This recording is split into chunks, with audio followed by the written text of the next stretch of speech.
These days, we can Google how to do just about anything. In fact, I Googled how to just to see what would autofill, and here are some of the automatic responses. How to take a screenshot, how to delete an Instagram account, how to tie a tie, how to make French toast, how to play Wordle. And these are all great autofills, by the way, and how to take a screenshot is probably for your mom or grandma.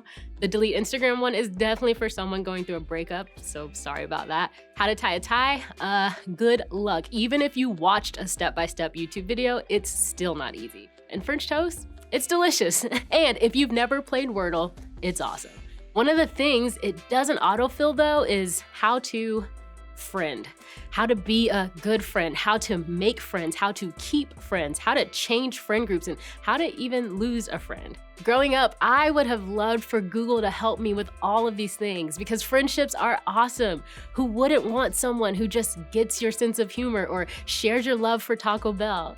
Who wouldn't want that friend who is there for you no matter what? Or to have someone to vent to about that one teacher without feeling judged, Like friendships are good, but friendships can be difficult because friendships are always changing. My friends in middle school were different from my friends in elementary school, and in the first few years of high school, my friends were different from my middle school friends, and then my friends in the second half of high school were very different from my friends in the first half. There were so many different dynamics to so many different friendships. I even had seasons where I had 0 friends, and that wasn't easy. At the same time, friendships were so important to me. I cared about them a lot. If I had my choice as to who I'd spend time with, I would have chosen my friends every time. Still, it was a whole world that was never explained to me. I wish someone would have said, this is how to friend. Knowing how to friend is difficult. Because anytime you mix 2 complex human beings in a close relationship, it isn't always easy to understand and maintain peace. Friendships take a lot of work. Plus, there are a few things that make it pretty tough. Growing up, we weren't taught how to be friends. Our parents and teachers taught us how to behave, how to be polite, how to be kind, how to say thank you, work hard, and mind our manners, but they didn't explain to us what it meant to be a good friend. Maybe that's because adults struggle with it just as much as teenagers.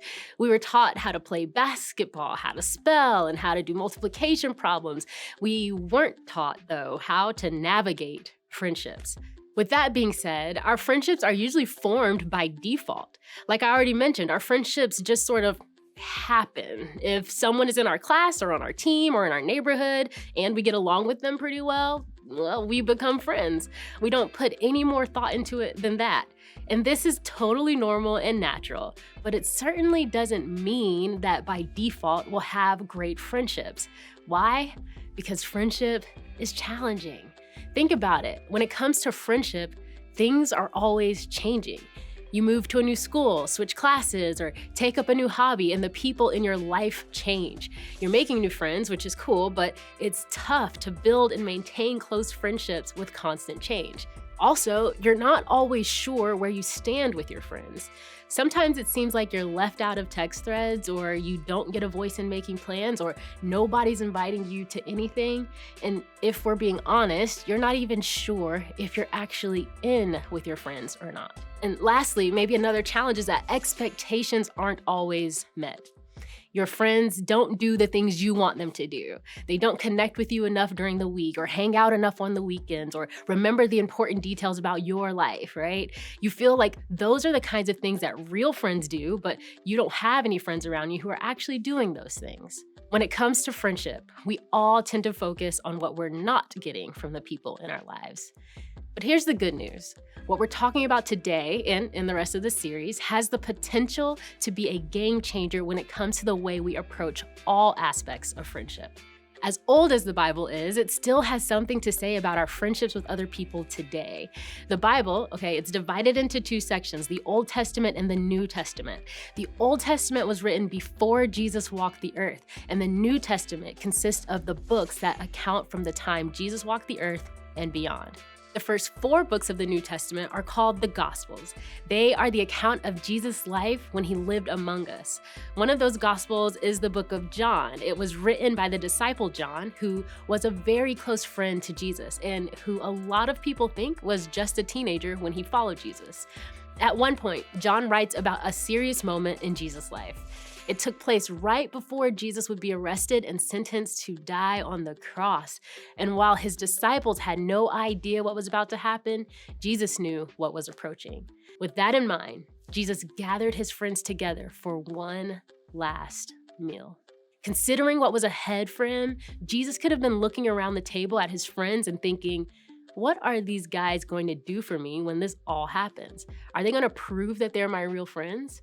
But that's not what Jesus did. Instead of waiting to see how his friends would respond to him, Jesus decided to take the first step. Instead of being reactive, Jesus was proactive with his friends. Check it out.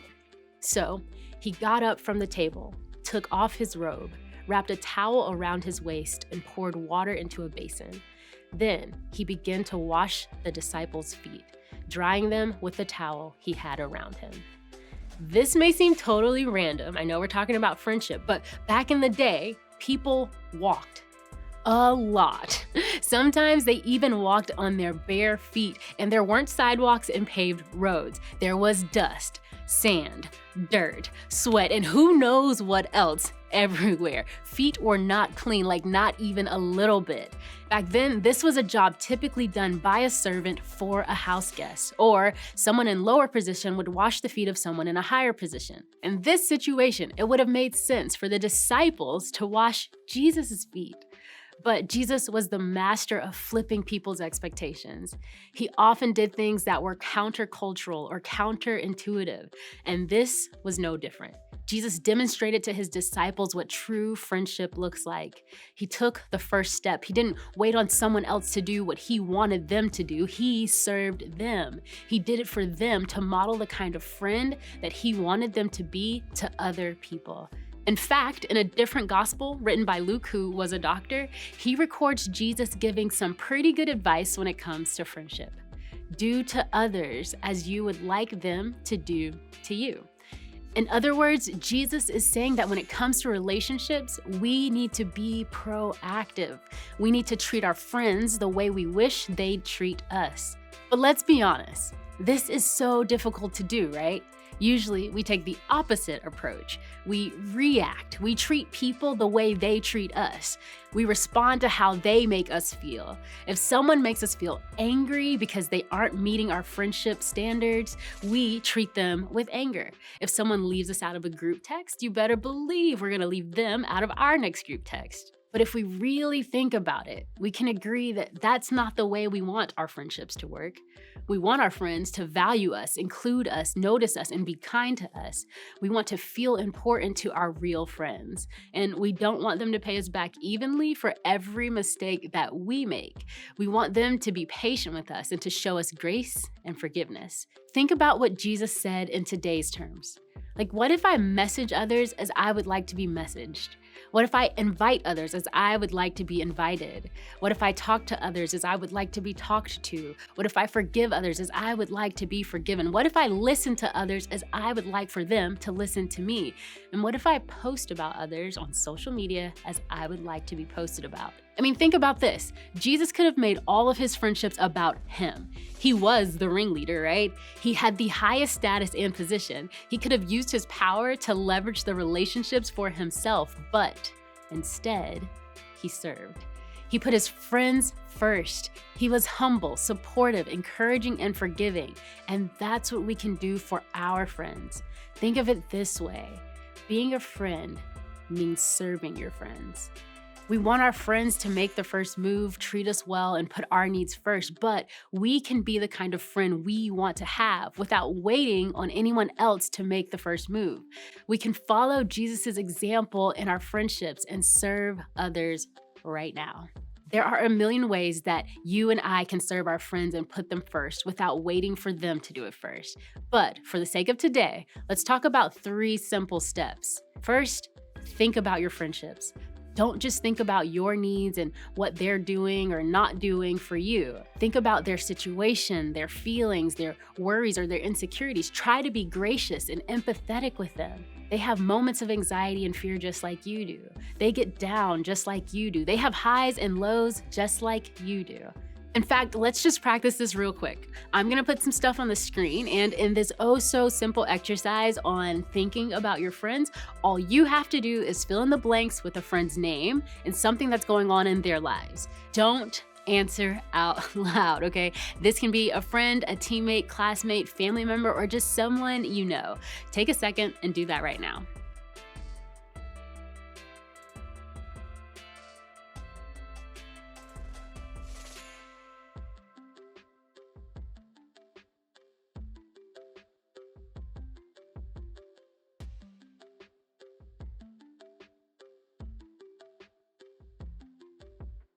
Now that you've thought about your friends, let's talk about listening to your friends. So, listen to your friends. Ask questions about things that are important to them.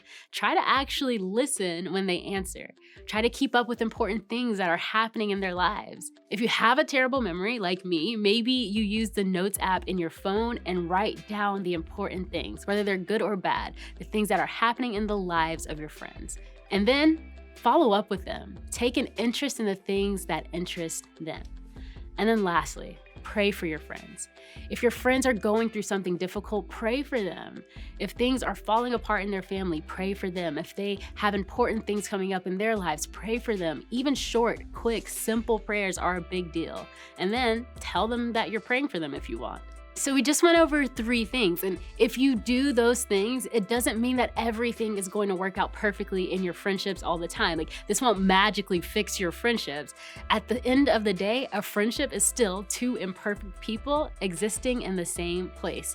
And anytime imperfect people are around each other, stuff can go wrong. But this will be so powerful for you moving forward. This is a great place to start when it comes to how to friend. For the rest of your life, you're going to be in friendships and relationships.